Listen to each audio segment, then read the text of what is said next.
Bir varmış, bir yokmuş. Evvel zaman içinde, kalbur saman içinde bir tuhaf ülke varmış. Savaşlar görmüş, işgaller yapmış, devlet başkanları suikastlara uğramış, başına gelmedik kalmamış bir ülke. Virgülle ayırarak saydığım özellikler size hemen o sihirli 3 harfi söyletmiş olmalı. A, B, D.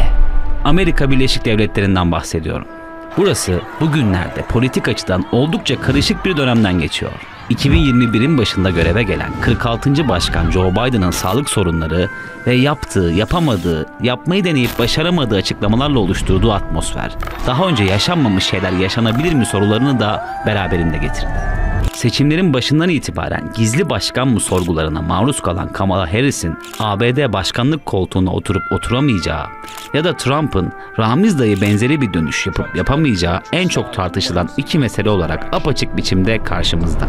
Ramiz Karaeski emaneti olan bu şehri İstanbul'u geri alacakmış der. Peki bu iki mesele için neler söyleyebiliriz? GZT'nin çok neti yine uzaklara. Çok uzaklara yelken açıp ABD semalarında birkaç değerlendirme yapmak üzere hazır. Tabii ki her şeye en baştan başlayalım.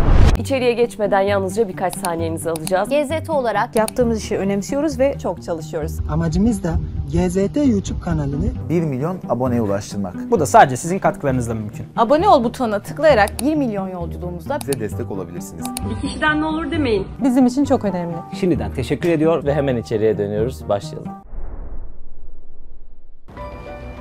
Please raise your right hand and repeat after me. Biden ülkenin başına geçtiğinde senato baskının üzerinden çok geçmemiş, pandemi ülkeyi ortadan ikiye bölmüş durumdaydı. America's moving forward, but we can't stop now. Her şeyin kötü gittiği ABD'de Biden konuştuğu her yerde harika şeyler yapma vaadinde bulunmaktan asla geri durmadı. As president, I promise you, I will get these weapons of war off the street again. Sonra ne mi oldu? Göç reformlarından enflasyon sorunlarına, iş gücü kayıplarından diplomatik yaklaşımlara kadar hemen hiçbir konuda kazanan olamadı. I know the families all across America are hurting because of inflation. Bunlarla da kalmadı. Düştü, bir yerlerde uyuyakaldı ve sık sık boşlukla tokalaştı. 80 yaşına girmesine birkaç ay kalan ABD Başkanı ne zaman bırakacak sorularını sık sorulur hale getirdi. Because of you, the American people. Bu soruların tabii iki tarafı var. Birincisi 2024'te yapılacak seçimlerde Trump'ın bir rövanş isteyip istemeyeceği sorusu iken bunun çok geç olacağını düşünen kalabalık bir kitle de var. Bu kitle Biden'ın sağlık sorunları dolayısıyla görevini 2024'de varmadan Kamala Harris'e devredeceğini düşünenlerden oluşuyor. Peki ikinci düşüncenin kaynağı ne? Öncelikle birçok insan Kamala için gerçekleşen yanlışlıkla başkan deme hatalarını çok da masum bulmuyor. Of course, President Harris is a proud Howard alum. Birçokları 2021 seçim hazırlık sürecinde Kamala'nın demokratların ilk adayı olmasına karşın seçilemeyeceği düşüncesiyle Biden'ın öne çıkarıldığını söylüyor. Aslında güncel ABD başkanının son 40 yılın en az desteğe sahip başkanı olmasının da bu iddiaları sürekli beslediğini söyleyebiliriz. Kamala Harris'in ülkenin tüm politikalarını bizzat belirleyip takip eden figür olarak değerlendirilmesi herkes için anlaşılması kolay bir teori konumunda. ABD Anayasası'na göre başkanın ölmesi, istifa etmesi gibi durumlarda başkanlığa yükselecek ilk isim onun yardımcısı oluyor. Al Gore, Dick Cheney, Joe Biden ve Mike Pence gibi başkan yardımcılarından farklı olarak Kamala Harris, gerçekten sağlık sorunları yaşadığı düşünülen bir başkanın ardındaki isim olarak dikkati çekiyor. Bu da diğer isimlerde olmadığı kadar farklı senaryoyu beraberinde getirmiş oluyor. Peki bu gerçekleşebilir mi? Öncelikle seçim sürecinde Trump destekçileri tarafından ortaya atılan Kamala başkan olamaz iddiaları gerçeklikten fazlasıyla uzak. Please raise your right hand and repeat after me. I, Kamala Devi Harris, do solemnly swear.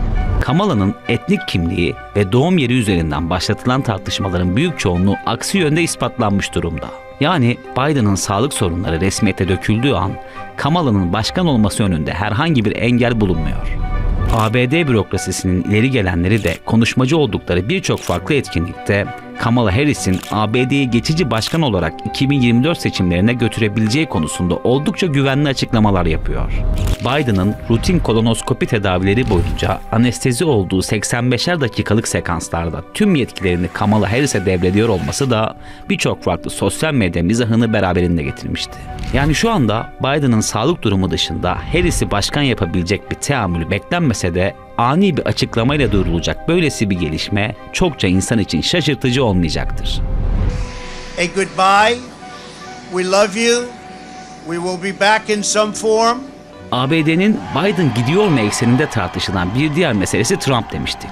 Evet, Twitter hesabı kapatıldı, senato baskınını planladığı için başlatılan dava halen sürüyor, ancak Trump güncel olarak ABD başkanlığı için en güçlü adaylardan biri olarak görülmeye devam ediyor. Bundan yaklaşık 15 gün önce Trump'ın yaptığı açıklama ABD'de seçim sürecinin oldukça hareketli geçebileceğine dair güçlü sinyaller verdi. Trump, 2024 seçiminde adaylık kararı aldım ancak asıl büyük kararı bunu ne zaman duyuracağımı belirlerken alacağım dedi. Washington Post, Trump'ın adaylık kararını Eylül'de açıklayacağını sık sık manşet yapsa da henüz bu noktada resmileşen bir veriye sahip değiliz. CNBC'nin Demokratların çoğu Biden'ı aday olarak görmek istemezken Cumhuriyetçilerin çoğu Trump'ın seçime girip kazanacağını düşünüyor sonucunu veren araştırmaları ABD'deki kamuoyunu da hareketlendirmeye yetti.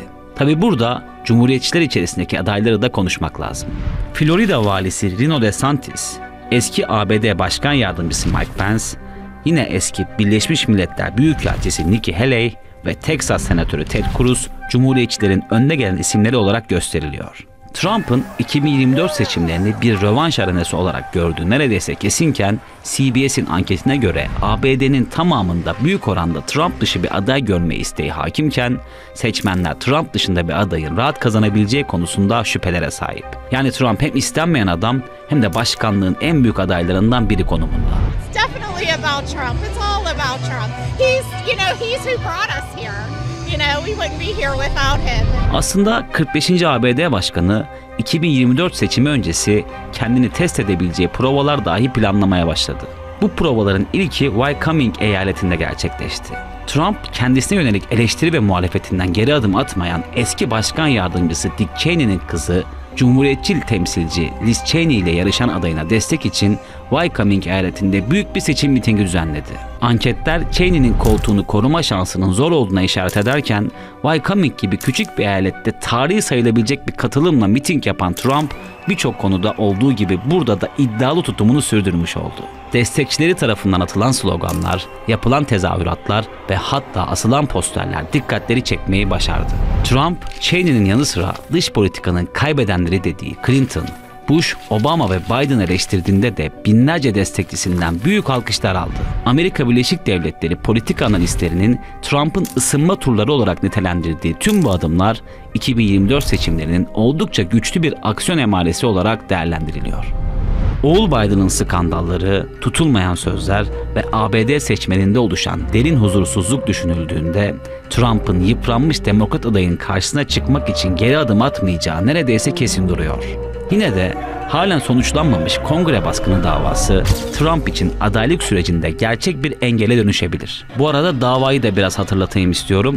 Demokratların öncülüğünde kurulan komite, Trump ve destekçilerini darbe girişimiyle suçlayan iddianamelerle davayı başlatmıştı. Trump'ın her fırsatta düzmece dediği Kongre baskınının adli süreci, yaralanan polisler dahil birçok farklı ismin verdiği ifadelerle şekillenmeye devam ediyor. Ayrıca komitenin yalnızca 6 Ocak 2021'de düzenlenen baskına değil, 2020 seçim sonuçlarının iptalini hedefleyen girişimlere de odaklandığını biliyoruz. Duruşmalar sonrası üyelerin bir rapor hazırlamaları ve Eylül ayında yeni bir duruşma ile vardıkları sonuçları kamuoyuna açıklamaları bekleniyor.